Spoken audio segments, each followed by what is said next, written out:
ओं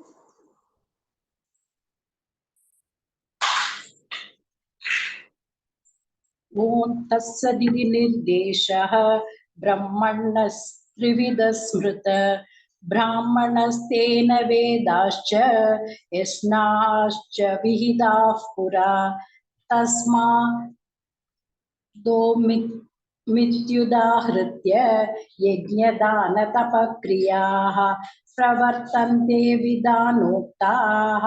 सततं ब्रह्मवादिनां तदित्येनाभिसन्धाय फलै यज्ञतपक्रियाः दानक्रियाश्च विदिताः क्रियन्ते मोक्षकाङ्क्षिभिः सद्भावे साधुभावे च सदित्येतत् प्रयुज्यते प्रशस्ते कर्मणि तथा सच्चप्तः पार्थ युज्यते यज्ञे तपसि दाने च स्थितते सदिति चोच्यते कर्म चैव तदर्थीयं सदित्येवाभिधीयते अश्रद्धया हुतं तत्तं तपस्तप्तं कृतं च यत् असदित्युच्यते पार्थ न च तत्प्रेत्य नो इह ॐ तत्सदिति श्रीमद्भगवद्गीतासु उपनिषत्सु ब्रह्मविद्यायां योगशास्त्रे श्रीकृष्णार्जुन संवादे श्रद्धात्रय विभागयोगो नाम सप्तदशोऽध्यायः सर्वधर्मान् परित्यज्य मामेकं शरणं व्रज अहं त्वा सर्वपापेभ्यः मोक्षयिष्यामि मा शुचः।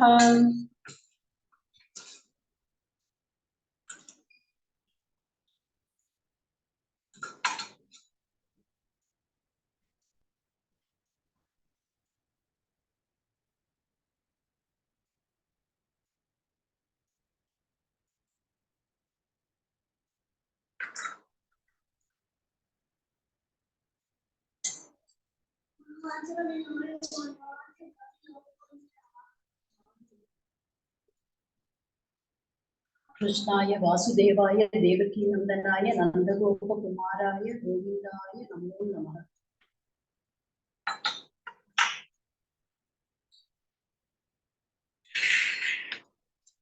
ओम श्री परमात्मने नमः। अथ अष्टादशोऽध्यायः मोक्षसंन्यासयोगः। अर्जुन उवाच संन्यासस्य महाबाहो तत्त्वमिच्छामि वेदितुं त्यागस्य च हृषीकेश पृथक् केशिनिषूदन। श्रीभगवानुवाच काम्यानां कर्मणां न्यासं संन्यासं कवयो विदुः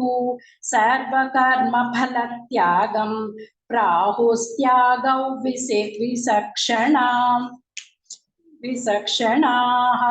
त्याजन् दोषवदित्येके कर्म प्राहुर्मनीषिणः यज्ञदानतपः कर्म न त्याज्यमिति चापरे निश्चयं शृणु मे तत्र त्यागे भरतसत्तम त्यागो हि पुरुषव्याघ्र त्रिविधः सम्प्रकीर्तितः यज्ञदानतपः कर्म न त्याज्यं कार्यमेव तत् यज्ञो दानं तपश्चैव पावनानि मनीषिणाम् एतान्यपि तु कर्माणि सङ्गं त्यक्त्वा फलानि च कर्तव्यानीति मे पार्थ निश्चितं मदमुत्तमम् नियतस्य तु संन्यासः कर्मणो नोपपद्यते मोहातस्य परित्यागः तामसः परिकीर्तितः दुःखमित्येव यत्कर्म कायक्लेशभयात् त्यजेत् सकृत्वा राजसं त्यागं नैव त्यागफलं लभेत् कार्यमित्येव यत्कर्म नियतं क्रियते अर्जुन सङ्गं त्यक्त्वा फलं चैव सत्यागः सात्विको मतः न त्वेष्ट्य कुशलं कर्म कुशलेनानुषज्यते त्यागी सत्त्वसमाविष्टः मेधावी चिन्न संशयः न हि देहभृता शक्यं त्यक्तुं कर्माण्यशेषतः यस्तु कर्मफलत्यागी सत्यागीत्यभिधीयते अनिष्टमिष्टं मिश्रं च त्रिविधं कर्मणोः फलं भवत्यत्यागिनां प्रीत्य न तु सन्न्यासिनां क्वचित् पञ्चैतानि महाबाहो कारणानि निबोध मे सांख्ये कृतान्ते प्रोक्तानि सिद्धये सर्वकर्मणाम् अधिष्ठानं तथा कर्ता करणं च पृथक्विधं विविधाश्च पृथक् चेष्टाः दैवं चैवात्र पञ्चमं शरीरवाङ्मनोभिर्यत् कर्म प्रारभते नरः न्यायं वा विपरीतौ वा पञ्चैते तस्य हेतवः तत्रैवं सति कर्तारम् आत्मानं केवलं तु यः पश्यत्यकृतबुद्धित्वान् न स पश्यति दुर्मतिः यस्य नाहङ्कृतो भावः बुद्धिर्यस्य न लिप्यते हत्वा विषयिमान् लोकान् न हन्ति न निपद्यते ज्ञानं ज्ञेयं परिज्ञाता त्रिविधा कर्म चोदना करणं कर्म कर्तेति त्रिविधः कर्म संगरः ज्ञानं कर्म च कर्ता च त्रिधैव गुणभेदतः प्रोच्यते गुणसाङ्ख्याने यथावच्छृणुतान्यपि सर्वभूतेषु येनैकम् भावमव्ययमीक्षते अविभक्तौ विभिक्तेषु तज्ज्ञानौ विद्धि सात्विकं पृथक्त्वेन तु यज्ञानं नानाभावान् पृथक्विधान् वेति सर्वेषु भूतेषु तज्ज्ञानं विद्धि राजसं यत्तु कृष्णवदे कस्मिन् कार्ये सक्तमहैतुकम् अतत्त्वार्थवदल्पञ्च तत्तामसमुदाहृतं नियतं सङ्गरहितम् अरागद्वेषतः कृतम् अपलाप्रेप्सुना कर्म यत्तत् सात्विकमुच्यते यत्तु कामेप्सुना कर्म साहङ्कारेण वा पुनः क्रियते बहुलायासं तत्राजसमुदाहृतम् अनुबन्धं क्षयं हिंसाम् अनपेक्ष्य स पौरुषं मोहादारप्यते कर्म यत्तत्तामसमुच्यते मुक्तसङ्गो न हौवाति कृत्युत्साहसमन्वितः सिद्ध्यसिद्ध्योर्निर्विकारः कर्ता सात्विक उच्यते रागी कर्मफलप्रेप्सुः लुप्तो हिंसात्मको शुचिः हर्ष शोकान्वितः कर्ता राजसः परिकीर्तितः अयुक्तः प्राकृतास्तप्तः षडो नैष्कृतिको लसः विषादी दीर्घसूत्री च कर्ता तामस उच्यते बुद्धेर्भेदं धृतिश्चैव गुणतस्त्रिविधं शृणु प्रोच्यमानमशेषेण पृथक्त्वेन धनञ्जय प्रवृत्तिं च निवृत्तिं च कार्याकार्ये भयाभये बन्धं मोक्षं च या वेति बुद्धिः सा पार्थ सात्विकी यया धर्ममधर्मं च कार्यं चाकार्यमेव च अयतावत् प्रजानाति बुद्धिः सा पार्थ राजसी अधर्मं धर्ममिति या मन्यते तमसावृता सर्वार्थान् विपरीतां च बुद्धिः सा पार्थ तामसी धृत्या यया धारयते मनः प्राणेन्द्रियक्रियाः योगेनाव्यभिचारिण्या धृतिः सा पार्थ सात्विकी यया तु धर्मकामार्तान् धृत्या धारयतेऽर्जुन प्रसंगेन फलाकांक्षी धृतिः सा पार्थ राजसी यया स्वप्नं भयं शोकं विषादं मदमेव च न विमुञ्चति दुर्मेधाः धृतिः सा पार्थ तामसी सुगन्धितानीन्द्रिवितं शृणु मे भरतर्षभ अभ्यासात् रमते यत्र दुःखान्तं च निगच्छति यत्तदग्रे विषमिव परिणामे मृतोपमं तत्सुखं सात्विकं प्रोक्तम् आत्मबुद्धिप्रसादजं विषयेन्द्रियसंयोगात् यत्तदग्रे मृतोपमं परिणामे विषमिव तत्सुखं राजसंस्मृतं यदग्रे चानुबन्धे च सुखं मोहनमात्मनः निद्रालस्य प्रमादोक्तं तत्तामसमुदाहृतं न तदस्ति पृथिव्या वा दिवि देवेषु वा पुनः सत्त्वं प्रकृतिजैर्मुक्तं यदेभिस्यात्रभिर्गुणैः ब्राह्मणक्षत्रियविशां शूद्राणां च परन्तप कर्माणि प्रविभक्तानि स्वभावप्रभवैर्गुणैः शमो तमस्तपः शौचं शान्तिरार्जवमेव च ज्ञानौ विज्ञानमास्तिक्यं ब्रह्मकर्म स्वभावजम् शौर्यं तेजो धृतिर्दाक्ष्यं युद्धे चाप्यपलायनं दानमीश्वरभावश्च शास्त्रं कर्म स्वभावजं कृषिकौ रक्ष्य वाणिज्यं वैश्यकर्म स्वभावजं परिचर्यात्मकं कर्म शूद्रस्याभिस्वभावजं स्वे स्वे कर्मण्यभिरतः संसिद्धिर्लभते नरः स्वकर्मनिरतः सिद्धिं यथा विन्दति तच्छृणु यतः प्रवृत्तिर्भूतानां येन सर्वमिदं ततं स्वकर्मणा तमप्यर्च्य सिद्धिं विन्दति मानवः श्रेयान् स्वधर्मो विगुणः परधर्मात् स्वनुष्ठितात् स्वभावनियतं कर्म कुर्वन्नाप्नोति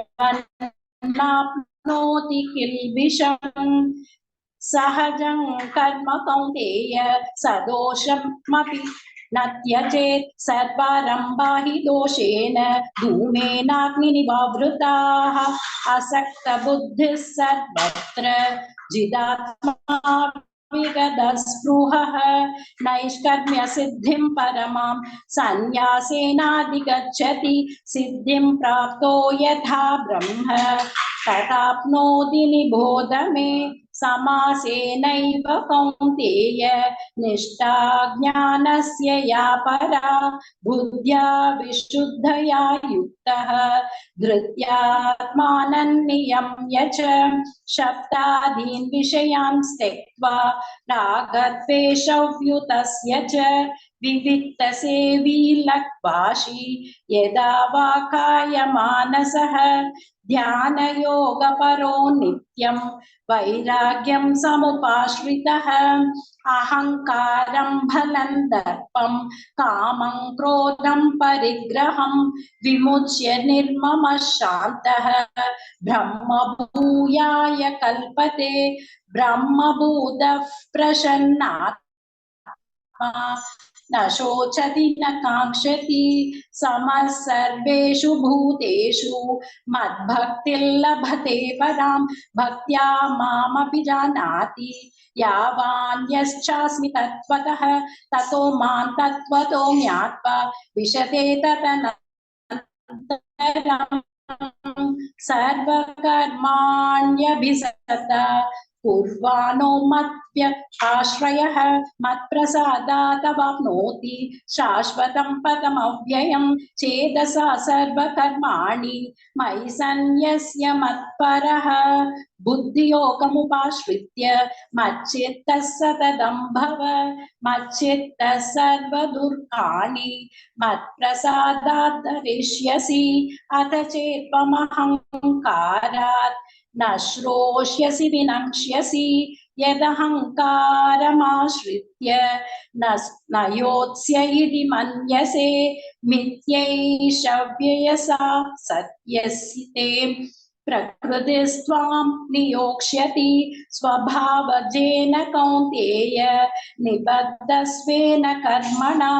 कर्तुं नेच्छसि यन्मोहात् करिष्यस्य वशोऽपि तत् ईश्वरः सर्वभूतानां हृद्देशेऽर्जुन तिष्ठति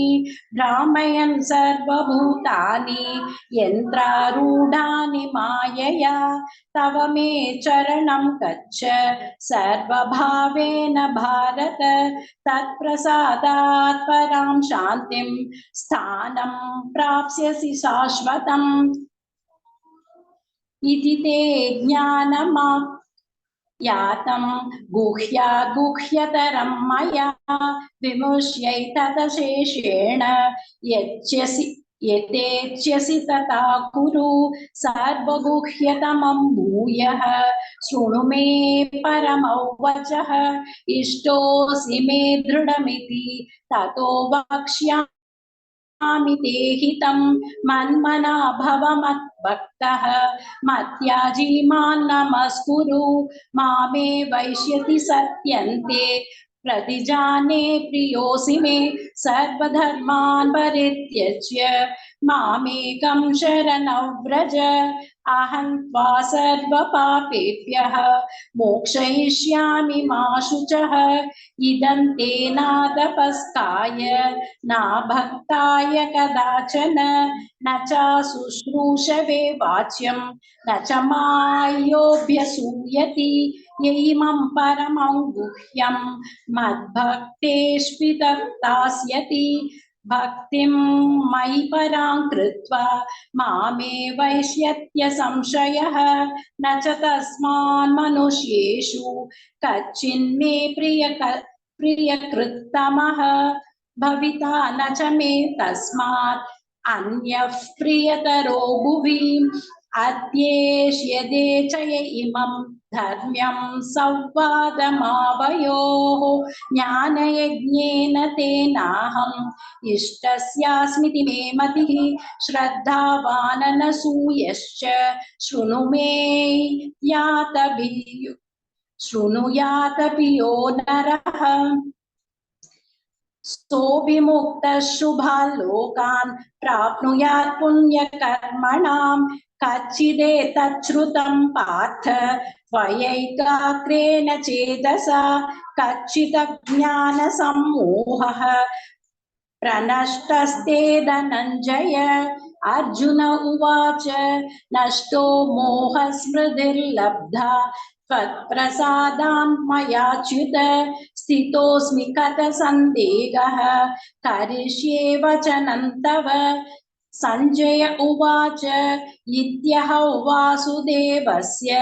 पार्थस्य च महात्मनः सर्वादमिममश्रौषम् अद्भुतं रोमहर्षणं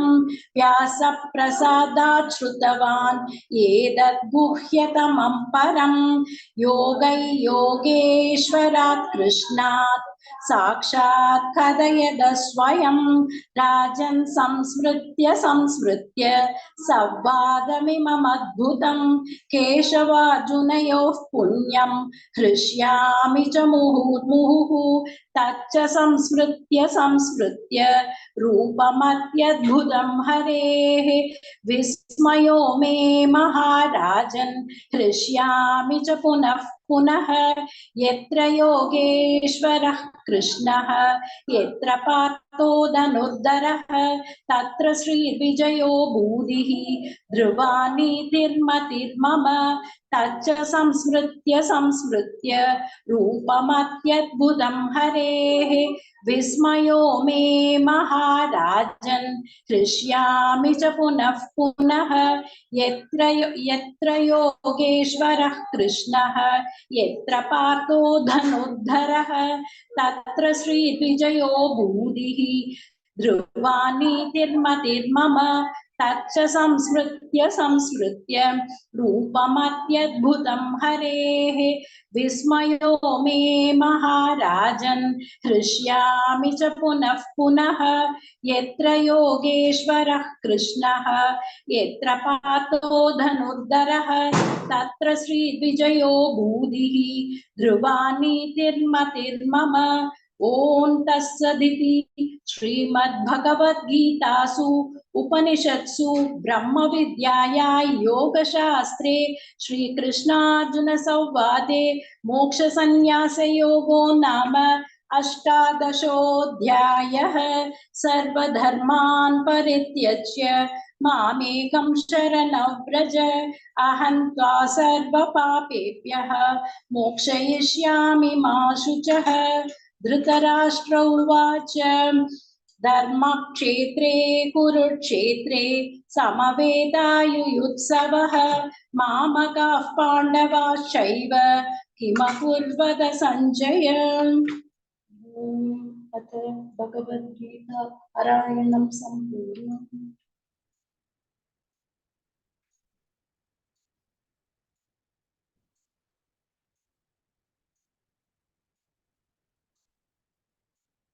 वासुदेवाय देवकी नंदनाय नंदगोपकुमाराय गोविंदाय नमो नमः।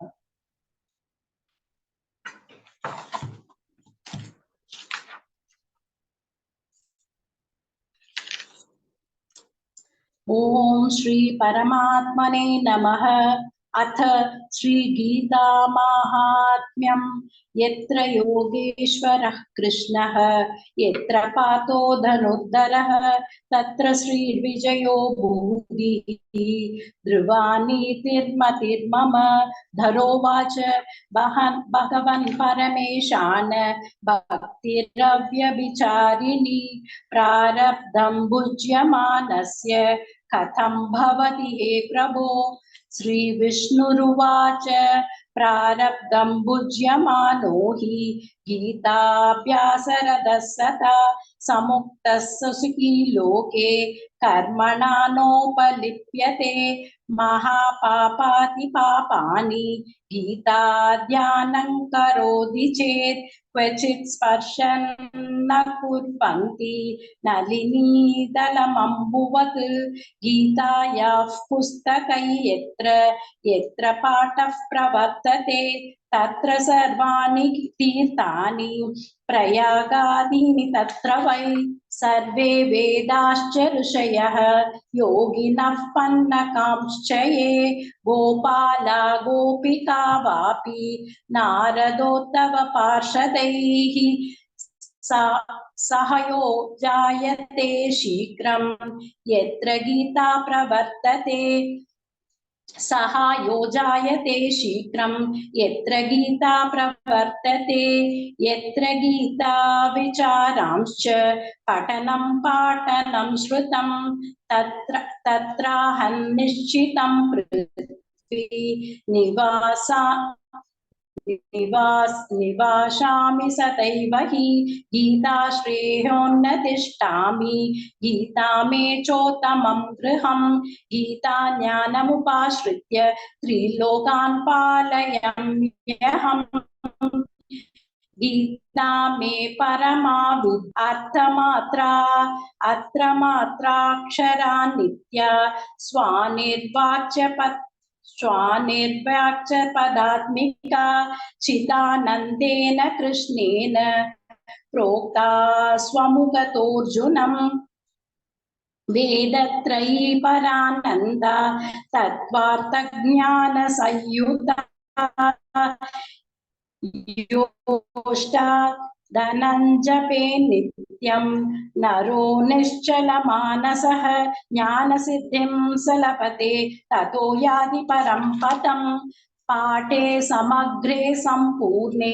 ततोऽन्तं पाठमाश्रयेत् तदा गोदानजं पुण्यं लभते नात्र संशयः त्रिभागं पठमानस्तु गंगा स्नानफलं लभेत् षडशं जपमानस्तु सोमयागफलं लभेत् एकाध्यानं तु ये नित्यं पठते भक्तिसंयुतः रुद्रलोकमवाप्नोति गणो भूत्वा वचेच्चिरम् अध्यायं श्लोकपादौ वा नित्यैः पठते नरः स याति नरकाय यावत् मन्वन्तरौ वसुन्धरे गीताया श्लोकदशकं सप्तपञ्चशदुष्टयं दौत्रीनेकं तदर्थौ वा श्लोकानां यः पठेन्नरः चन्द्रलोकमवाप्नोति वर्षाणामयुधं ध्रुवं गीतापाठसमायुक्तः मृतो मानुषदव्रजेत् गीताभ्यासं पुनः कृत्वा लभते मुक्तिमुक्तमां गीतेत्युच्चारसंयुक्तः म्रियमाणो गतिर्लभेत् गीतार्थश्रवणासक्तः महापापयुतोऽभिवा वैकुण्ठं समवाप्नोति विष्णुना सह मोदते गीतार्थं ध्यायते नित्यं कृत्वा कर्माणि भूरिशः जीवन्मुक्तस्य विज्ञेय देहान्ते परमं पदं गीतामाश्रित्य बहवः बुभुजोज्जनकादयः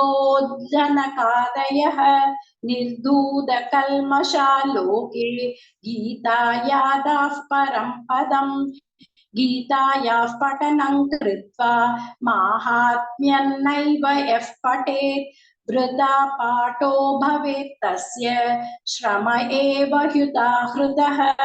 एतन्माहात्म्यसंयुक्तं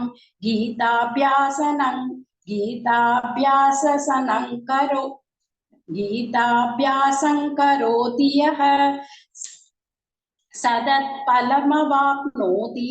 दुर्लभां कतिमाप्नुयात् सूत उवाच माहात्म्यमेतद्गीतायाः मया प्रोक्तं सनातनं गीतान्ते च पठेत् यस्तु यदुक्तं तत्फलं लभेत् शौनक उवाच गीतायाश्चैव माहात्म्यं यदा वत्सूत मे पत पुराणाराजन क्षेत्र यातेन मुनिनोतिमं सूत उवाच भद्रं बहवता पृष्टं यदि गुह्यतमं परम् शक्यते केन तत् वक्तुं गीता माहात्म्यमुत्तमं संसारसागरं घोरं कर्तुमिच्छसि यो नरः यस्यान्तःकरणं नित्यं गीतायां रमते सदा श्रीभगवानुवाच गीता मे हृदयं पार्थ गीता मे सारमुत्तमं गीता मे ज्ञानमुद्युग्रं गीता मे ज्ञानमव्ययम् गीता कीर्तना सर्वपापानि विलयैयान्ति तत्क्षणात् गंगा गीता च गायत्री गीता सत्या सरस्वती ब्रह्मवल्ली ब्रह्मविद्या त्रिसन्ध्या मुक्तितेहिनी अर्थमात्राचितानन्ता भवग्री भ्रान्तिनाशिनी वेदत्रयी परानन्दा तत्त्वार्थज्ञानमञ्जली इत्येतानि जपे नित्यं नरो निश्चल मानसः गीता गंगा च गायत्री गोविन्देति हृदि स्थिते चतुर्गकरा संयुक्ते पुनर्जन्म न विद्यते त्वमेव माता च पिता त्वमेव बन्धुश्च त्वमेव विद्या द्रविणं त्वमेव सर्वं मम देव इति श्रीगीतामाहात्म्यं सम्पूर्णं श्रीकृष्णार्पणमस्तु।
ओम जय भगवद्गीते जय भगवद्गीते हरि कमल विहारिणि हरि कमल विहारिणि सुंदर सुपुनीते जय भगवद्गीते कर्म सुमर्म प्रकाशिनी कामासक्ति हरा मय कामासक्ति हरा तत्वज्ञान विकाशिनी विद्या ब्रह्म परा जय भगवद्गीते निश्चल भक्ति विधायिनी निर्मल मलहारी मय निर्मल मलहारी शरण रहस्य प्रदायिनी शरण रहस्य प्रदायिनी सत्विधि सुखकारी जय भगवद्गीते राग द्वेष विधारिणी कारिणि मोद सदा मय कारिणि मोद सदा भव भयहारिणि दारिणि परमानंद प्रदा जय भगवद्गीते आसुर भाव विनाशिनी नाशिनी तमरजनी मय नाशिनी तमरजनी दैवी सद्गुणदायिनी हरिरसिका सजनी जय भगवद्गीते समदा त्याग सिखावनी हरिमुख की वाणी मय हरिमुख की वाणी सहल शास्त्र की स्वामिनी कृतियों की रानी जय भगवद्गीते दया सुधा बरसावनी माद कृपा की जय, मय माद कृपा की जय। हरि पद प्रेम दान कर, हरि पद प्रेम दान कर, अपनो कर लीजय। जय भगवद गीते, जय भगवद गीते, जय भगवद गीते। हरिः कमल विहारिणि, हरिः कमल विहारिणि, सुंदर सुपुनीते, सुंदर सुपुनीते। जय भगवद गीते।